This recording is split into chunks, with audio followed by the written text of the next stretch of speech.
পাবনার ঈশ্বরদীতে অবৈধভাবে বালু উত্তোলন করে র্যাবের অভিযানে ১২ জন বালু ব্যবসায়ী সহ একটি স্ক্যাভেটর ও ৫টি ট্রাক আটক করেছে Pabna rapid action battalion RAB. আমাদের ঈশ্বরদী প্রতিনিধি জানান, গতকাল শনিবার বিকাল ৪টার দিকে উপজেলার লক্ষ্মীকুণ্ডা ইউনিয়নের বিলকেদা দাদাপুর এলাকায় অভিযান চালিয়ে তাদেরকে আটক করা হয়।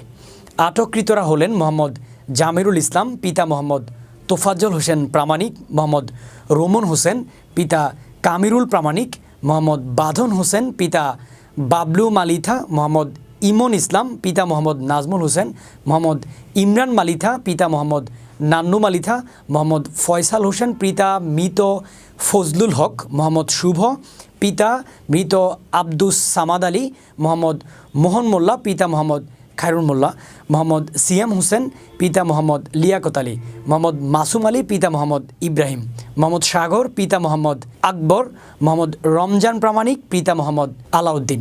র্যাব জানায়, বিলকেদার দাদাপুর এলাকায় পদ্মার শাখা নদী হতে কতিপয় ব্যক্তি অবৈধভাবে ভেকু মেশিন দিয়ে বালু উত্তোলন করে ক্রয় বিক্রয় করছিল। পরে গোপন সংবাদের ভিত্তিতে জানতে পেরে একটি স্ক্যাভেটর ও ৫টি ট্রাক সহ তাদের আটক করা হয়। তিনি আরও জানান, অবৈধভাবে বালু উত্তোলন ও বিপণনের অভিযোগে গ্রেফতারকৃত আসামিদের বিরুদ্ধে বালু মহাল ও মাটি ব্যবস্থাপনায় আইন ২০১০ এর ১৫ ধারা মোতাবেক মামলা দায়ের করে জব্দকৃত আলামত সহ তাদের ঈশ্বরদী থানায় হস্তান্তর করা হয়েছে। ঈশ্বরদী থানা ভারপ্রাপ্ত কর্মকর্তা রফিকুল ইসলাম জানান, আসামিদের আদালতের মাধ্যমে জেল হাজতে পাঠানোর প্রক্রিয়া চলছে।